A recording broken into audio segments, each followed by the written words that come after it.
Um tiro perfeito. O fotógrafo levanta sua câmera focando no cervo. Então, a criatura vira e encara o fotógrafo com o rosto de um homem humano. Uma longa e elegante rede terminando em uma abominação mutante. O fotógrafo larga a câmera e foge gritando. Ele não voltará para buscá-la. Prefere comprar uma nova. Uma mulher passeia com seu cachorro pela estrada de terra que percorre diariamente há anos. Ela serpenteia ao lado de uma floresta densa e passa por vários grandes terrenos. Alguns são ocupados por fazendas, alguns foram abandonados. É uma caminhada agradável, uma que ela sempre pode contar por ser tão tranquila e pacífica quanto é estimulante para o seu cachorro, com muito para olhar e cheirar. Às vezes ele se distrai com um animal selvagem, mas esquilos ou gambás não são novidade para o cachorro, e ela rapidamente o redireciona com um assobio e um puxão na coleira. Quando os dois se aproximam de uma curva familiar perto do ponto médio da caminhada, ela não pode deixar de notar que algo parece estranho no comportamento do cachorro hoje. Seus passos estão ansiosos e seus pelos estão arrepiados. Ele continua cheirando o ar, puxando a coleira, choramingando insistentemente como se tentasse dizer algo a ela. Ela acalma o cachorro, prometendo a ele que não há nada lá. Ele continua olhando para a área, rosnando baixo, onde fica uma fazenda abandonada. Ninguém esteve lá por anos, mas não importa o que ela faça, ele continua olhando para aquela fazenda abandonada à distância. Subitamente, um som de farfalhar indica um animal invisível movendo-se pelos arbustos em direção à fazenda. O barulho faz o cachorro disparar, e ele dá um pulo em sua direção, puxando tão forte e tão abruptamente a coleira que ela voa da mão de sua dona. Livre para seguir o que o incomodava, o cachorro se lança em direção à fazenda abandonada. A mulher corre atrás dele, desesperada para pegar seu amado animal de estimação antes que ele seja atacado por um animal selvagem, ou pior. Ela persegue o cachorro por meio quilômetro. Passa pelas ruínas de um celeiro antigo e chega a um piquete de cavalos em boas condições. Enquanto a mulher recupera o fôlego, ela vê uma placa que nunca havia notado antes na estrada. Está escrito A Fazenda Milagre. A pintura está intacta, vívida, até fresca. Isso não parece abandonado. O cachorro dela late agudamente, e ela segue o som. Lá está ele, agachado perto do chão, tremendo e latindo para um par de cavalos.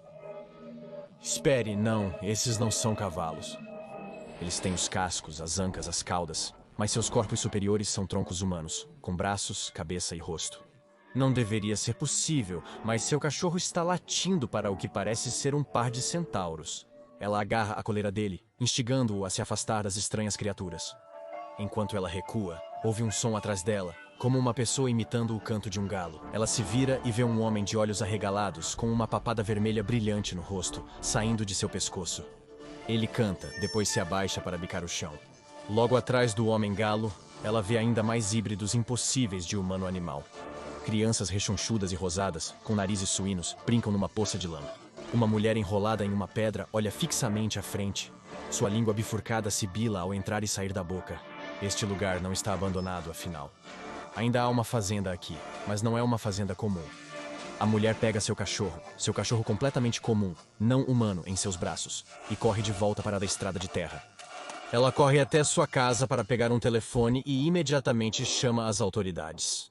As primeiras pessoas debocham dela, acusando-na de trote, mas um homem leva a sério e registra o relatório. Então ele passa para seus amigos na fundação assegurar, conter, proteger. Eles realizam uma invasão na Fazenda Milagre e descobrem que é tão bizarra quanto a mulher descreveu.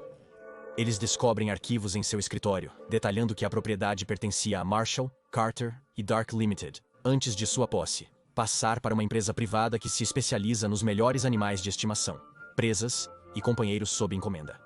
A Força Tarefa Móvel. Theta 2, necrotério de Murrow, é enviada ao local, tomando sob custódia todo o pessoal, clientes e espécimes vivos. Funcionários e clientes são questionados, recebem amnésicos classe A e são liberados. Os espécimes são contidos para estudo adicional e a instalação é destruída. Mas não antes da Fundação descobrir uma curiosa estátua de mármore atuando como uma fonte, fornecendo toda a água potável para os híbridos de animal humano no local. A estátua, retratando a deusa romana Vênus, permite que a água flua de sua boca quando bombeada através da base. De alguma forma, a água que passa por ela está fazendo com que animais comuns se transformem nessas criações bizarras. Mas como? Antes de te contar, primeiro, tenho uma pergunta diretamente para você. Algo está atrapalhando sua felicidade ou impedindo a realização dos seus objetivos? Seja você portador de uma condição de saúde mental clínica como depressão ou ansiedade, ou apenas alguém lidando com dificuldades, a terapia pode oferecer ferramentas para encarar a vida de outro modo. E é por isso que estou animado para falar sobre o patrocinador de hoje, BetterHelp. A BetterHelp tem como missão tornar a terapia acessível e econômica. Esta é uma missão crucial, pois encontrar um terapeuta pode ser árduo, principalmente quando limitado às opções locais. BetterHelp é uma plataforma online que facilita a conexão com um terapeuta profissional em poucos dias, após responder a algumas perguntas. É fácil se inscrever e ser pareado com um terapeuta. Há um link na minha descrição, é betterhelp.com/derbob. Clicando neste link, você apoia nosso canal e ganha 10% de desconto no seu primeiro mês na BetterHelp, facilitando a conexão com um terapeuta. Porque achar um terapeuta é semelhante a namorar. Se não houver compatibilidade, que é comum, você pode trocar para um novo terapeuta sem custos extras ou preocupações com seguros ou redes. Então, se você está em dificuldade, considere a terapia online com a BetterHelp. Clique no link na descrição ou visite betterhelp.com/drbob. Grato novamente a BetterHelp por apoiar nosso canal. E agora, de volta à estranha estátua de mármore. A fonte é rapidamente removida da área e levada para a Fundação para estudos adicionais. E essa é a história de como a Fundação Assegurar, Conter, Proteger colocou as mãos no SCP-1575. Como é frequentemente o caso na Fundação Assegurar, Conter, Proteger, a equipe de pesquisa rapidamente começou a conduzir experimentos controlados usando o SCP-1575. Eles expuseram uma variedade de sujeitos de teste animal à água que passou pela cabeça da fonte. Eu vasculhei os registros de teste aos quais tive acesso e compilei alguns dos exemplos mais relevantes dos efeitos da anomalia em vários sujeitos. Devo avisar que algumas das imagens contidas podem ser um pouco perturbadoras, mesmo para os padrões da Fundação Assegurar, Conter, Proteger. Admito que algumas delas reviraram meu estômago significativamente dessensibilizado, mas ainda assim, elas me fascinam, e como um acidente de trem em câmera lenta, eu não consegui desviar o olhar. O teste no SCP-1575-2 foi feito em um rato de campo japonesa adolescente, Apidemus argentius. Após semanas exposto ao SCP-1575-1, o rato cresceu rapidamente. Ao longo de 12 dias, o rato cresceu para uma altura de 1,01 metros, um aumento de 500% no tamanho geral do corpo. Conforme o rato começou a crescer, seu pelo caiu e foi substituído por uma pele humana lisa. Seu rosto se transformou no de uma jovem mulher humana. Seu apetite aumentou drasticamente. Foi-lhe fornecida uma dieta padrão de rato de campo, com frutas, bagas e nozes, e consumiu quase 95% de seu peso corporal em um dado momento com este alimento fornecido. No 12º dia da mutação, o coração do rato falhou devido ao rápido crescimento do seu corpo. Ele morreu devido à falha de seu sistema cardiovascular, deixando para trás uma estranha criatura meio rato, meio humana, com uma cauda vestigial, patas parcialmente transformadas e pele cinzenta onde antes havia pelo. O sujeito do teste 1575-4 era um veado branco pré-adolescente macho, Orocoileus virginianus. O veado começou a sofrer mutações bastante rapidamente após a exposição à água, e seus primeiros passos foram uma visão alarmante, para dizer o mínimo. Ele começou a ter hemorragias severas na pelve, enquanto seus órgãos reprodutivos atrofiavam. Após o ciclo de mutação, eles sumiram, deixando uma superfície lisa e carnuda. Diversos pesquisadores homens precisaram sair da sala durante o sangramento inicial. Um solicitou atendimento com um conselheiro no local devido a um pesadelo contínuo e recorrente causado pela mutação. Os braços e pernas do cervo se transformaram em braços e pernas humanos, cascos em mãos e pés. Ao final do processo, que se estabilizou após 30 dias, o cervo se transformou em uma pessoa nativa americana da costa leste, de aparência andrógina. Os únicos indicadores restantes de que isso já foi algo além de humano eram uma cauda e tocos de chifres semelhantes aos característicos de cervos jovens. Após testar a anomalia em animais com presa, os pesquisadores decidiram explorar seus efeitos em um predador. O sujeito do teste 1575-6 era uma tigresa de bengala adulta, Panthera tigris tigris. Naturalmente, havia preocupações sobre a segurança dos pesquisadores, dado o caráter agressivo do animal. Para evitar lesões acidentais ou morte, ela foi sedada durante todos os exames práticos. Infelizmente, os sedativos afetaram negativamente a saúde do tigre durante a mutação. Após 4 dias, antes que qualquer transformação visível dramática tivesse ocorrido, o tigre sofreu falência do coração, fígado e rins. Apesar do experimento ser visto como um fracasso, forneceu um dado crucial à equipe. Sedativos não devem ser aplicados nos sujeitos de teste até que estejam pelo menos 80% estabilizados em sua transformação. Após o tigre, a equipe de pesquisa mudou para a versão menos ameaçadora de um animal semelhante, uma gata doméstica adolescente, Felis catus. A transformação ocorreu sem incidentes ao longo de 30 dias. Foi descrito como perturbador assistir, principalmente em conjunto com os miados doloridos do sujeito, que lentamente se transformaram nos gritos de uma jovem mulher. Mas o sujeito sobreviveu ao processo. Seu corpo esticou e contorceu. Garras se transformaram em unhas longas e pontiagudas. Bigodes caíram e a pele foi completamente derramada. Quando sua transformação estava completa, havia uma jovem mulher na câmara de contenção, rastejando de quatro e batendo em partículas de poeira. Ela manteve sua cauda, unhas pontiagudas e olhos com pupilas de fenda vertical, como quando era felina. Ela falou várias vezes, mas apenas para solicitar comida adicional. Após testar em um gato, o próximo passo natural era testar a anomalia em um cachorro. Para o teste 1575-9, o sujeito era uma cadela doméstica adulta. Canis lupus familiares, de raça mista. Neste ponto, acreditava-se que a fonte não tinha efeito anômalo em invertebrados. Infelizmente, este experimento provou o contrário. Mas estou me adiantando. O cão foi exposto à água anômala e sinais dramáticos de mutação logo começaram a aparecer. Primeiramente, o cão começou a perder seu pelo. Neste ponto, os pesquisadores tiveram um olhar infeliz sobre algo que estava escondido no pelo do cão. Uma infestação de pulgas, que também começavam a se transformar. As pulgas haviam quadruplicado de tamanho e continuavam a crescer. Ainda mais horrível, suas pernas se transformaram em apêndices que se assemelhavam a dedos humanos, e suas características se rearranjaram em uma imitação assustadora de um rosto humano, com sangue jorrando de suas bocas abertas. Diante do sujeito e pesquisadores, não só pulgas infestavam este cachorro. No 6º dia do experimento, a cadela mutante caiu de lado, respirando pesado e mostrando grande desconforto. Seu abdômen começou a distender e os pesquisadores próximos podiam ver algo se contorcendo logo abaixo da pele. O movimento se tornou mais violento e o abdômen distendia cada vez mais, como se o cão estivesse passando pelos estágios da gravidez em um ritmo avançado.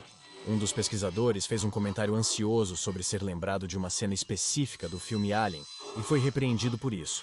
Mas ele foi rapidamente provado estar certo, porque com uma explosão repentina, uma tênia com o rosto de um homem irrompeu através da pele, gritando no topo de seus pulmões, olhos girando loucamente em suas órbitas. Um pesquisador vomitou, outro desmaiou. O experimento foi logo interrompido, e os processos de teste foram ajustados para incluir uma especificação. Todos os sujeitos devem ser examinados para parasitas antes de qualquer exposição ao SCP-1575. Nenhuma das criaturas mutantes sobreviveu a este teste.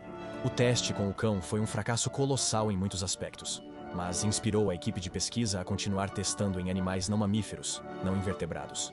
Ninguém queria seguir por esse caminho novamente, mas pelo menos outros animais. Para o teste 1575-12, o sujeito era uma arara azul fêmea pré-adolescente, Anadorhynchus hyacintinus. O papagaio começou a mudar rapidamente, e o som de patas agonizantes encheu o quarto, junto com um som de estalo nauseante. Após um momento, o som foi identificado como ossos quebrando. O resto do corpo do pássaro, particularmente os músculos e órgãos, estavam se transformando em um ritmo mais rápido do que o esqueleto. O corpo se contorceu dolorosamente, e as asas começaram a se dividir, formando dedos e mãos rudimentares. Mas a transformação nunca terminou, nunca se estabilizou. Após 20 dias, a arara estava morta, e a causa da morte foi determinada como lesões internas devido a essas extensas fraturas ósseas. O sujeito do teste 1575-13 era uma fêmea adulta de geco leopardo, Eublepharis macularius. A transformação ocorreu em um ritmo acelerado, e em uma semana, o lagarto havia crescido para uma altura de aproximadamente 4 pés, e exibia muitas características humanas, incluindo pernas e pés humanos, um rosto e uma cabeça cheia de cabelo. As mãos permaneceram inalteradas, embora fossem maiores, e o espécime ainda era capaz de subir paredes, muito parecido com um geco comum. No 10º dia, o sujeito sofreu falência orgânica catastrófica como resultado da mutação e faleceu.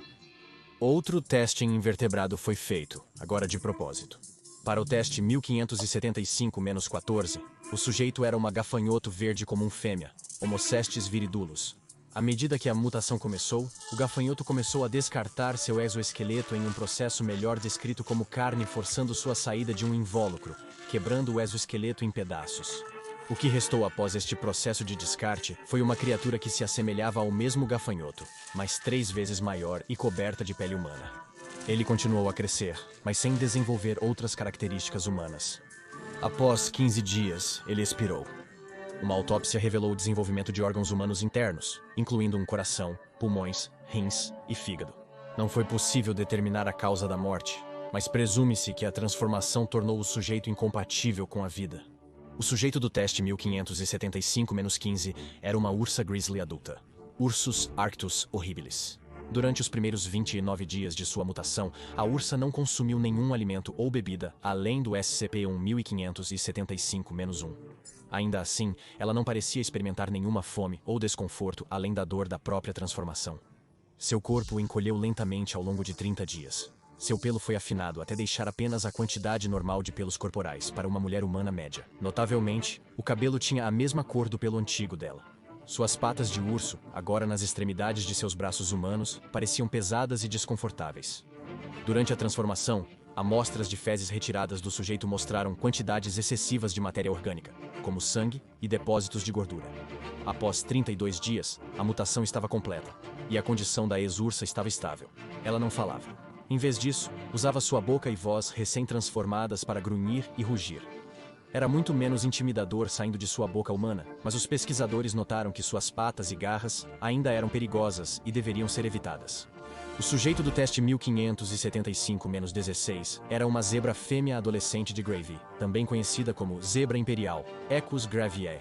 Ao longo de 27 dias, o corpo principal da zebra, as patas traseiras e a maior parte de sua cabeça se transformaram em um humano, lembrando a aparência de uma pessoa nativa da África. Porém, suas patas dianteiras e mandíbula se mantiveram como as de uma zebra. A transformação se estabilizou em um estado semi-transformado. Ela não conseguia se mover sem dor, não conseguia comer e demonstrava extremo sofrimento em seu estado de existência. Quando ela tentava andar, perdia o equilíbrio e caía, ficando deitada no chão em agonia. É incerto o que causou a interrupção da transformação em um estágio tão incompleto, mas a qualidade de vida do sujeito foi praticamente destruída. Após exame físico completo, o espécime de zebra semi-transformado foi eutanasiado por humanidade. Apesar dos resultados inquietantes dos testes da Fundação com o SCP-1575, eles possibilitaram um entendimento mais profundo da anomalia e seu funcionamento. A estátua, que foi extensivamente estudada, não mostra propriedades anômalas por si só, nem as amostras retiradas do mármore levantam quaisquer alertas. Parecia ser uma estátua completamente comum, exceto pelo efeito que ela tem sobre qualquer água que passa por ela. Esta água, ou SCP-1575-1, começa a mostrar suas verdadeiras cores anômalas quando consumida por um mamífero não humano. Mamíferos não humanos que ingerem 0,5 litros ou mais desta água diariamente começarão a mutar após um mês. Inacreditavelmente, eles sofrerão mutação para um ser humano. Durante os experimentos, notou-se que a etnia do humano resultante parece corresponder aos humanos nativos do habitat natural do mamífero pré-transformado. Um cervo europeu tem características caucasianas, enquanto um norte-americano se assemelha a um nativo americano. Cães e gatos domésticos possuem características etnicamente ambíguas, possivelmente devido às origens mistas de suas espécies. Muitos sobreviventes desenvolvem cordas vocais e relatam suas experiências, mas as chances de sobrevivência são pequenas. A mortalidade das fêmeas é de cerca de 25%. Os machos têm uma taxa de mortalidade impressionante de cerca de 95%. Há 40% de probabilidade do animal mutado, independentemente do sexo, conservar ao menos um traço pré-mutação. Isso inclui, mas não se limita a patas, caudas, orelhas e pelo. De forma geral, aqueles que sobreviveram ao processo de mutação o descrevem como extremamente doloroso. Apesar de comunicativos, esses animais transformados mantêm a inteligência da espécie original. Algumas exceções existem, com sujeitos demonstrando habilidades de resolução de problemas aprimoradas, mas a causa exata dessa mudança é incerta. Propostas sugerem reestruturação neural durante a mutação ou um subproduto acidental dos testes da Fundação. Essas instâncias transformadas não se tornam humanas em comportamento, personalidade ou hábitos. Eles mantêm seus instintos animais, memórias e senso de identidade, com mais ou menos depressão ou ansiedade adicionada, causada pelas mudanças traumáticas e drásticas que sofreram. Humanos expostos a essa água anômala não parecem mudar de todo, o que faz um certo sentido. Se a água serve para transformar mamíferos em seres humanos, então um humano que a bebe não tem nada para a água mudar. Ainda assim, eu não sugeriria bebê-la. A água da torneira pode não ser saborosa, mas é menos propensa a causar mutações. O SCP-1575 está contido numa câmara de 6 por 6 por 4 metros no Biosite 23 com acesso ao Laboratório de Pesquisa 3. A água só pode entrar na contenção do SCP-1575 para um teste aprovado. Após a conclusão dos testes, toda a água utilizada durante o teste deve ser mantida em quarentena e só pode ser usada para mais testes. Durante a leitura, encontrei um adendo no arquivo do SCP-1575, adicionado por um médico responsável pela anomalia. Ele diz: seguindo o incidente no dia 12 deste mês durante o teste 1575-9, qualquer animal a ser usado nos testes com o SCP-1575 deve ser minuciosamente examinado para parasitas externos e internos. A noção inicial de que o SCP-1575-1 só afetava o hospedeiro principal estava equivocada. Parece que ele mantém suas propriedades mutagênicas, mesmo quando consumido secundariamente, via trato gastrointestinal ou corrente sanguínea do hospedeiro. Nós absolutamente não precisamos de outra instância de criaturas meio mutantes de pulgas, e o psicólogo está tendo dificuldades para ajudar a Janet com seus pesadelos de uma tênia de 2 metros, com um rosto gritando saindo da barriga de um cachorro. Temo que Janet e eu possamos ter esses pesadelos em comum. Essa imagem ficará comigo por um bom tempo. Quando se trata de beber água de fontes misteriosas, proceda com cautela, meus amigos. Claro, essa fonte pode não causar mutação em humanos, mas isso não indica que seja a única existente. Beba da torneira de água errada e você pode se encontrar transformado. E ninguém, incluindo eu, pode prever no que você pode se tornar. Torne-se um pesquisador júnior hoje mesmo no Patreon do Dr. Bob. Assista agora a outra entrada dos arquivos do Dr. Bob, SCP-5019, Lily Maluca.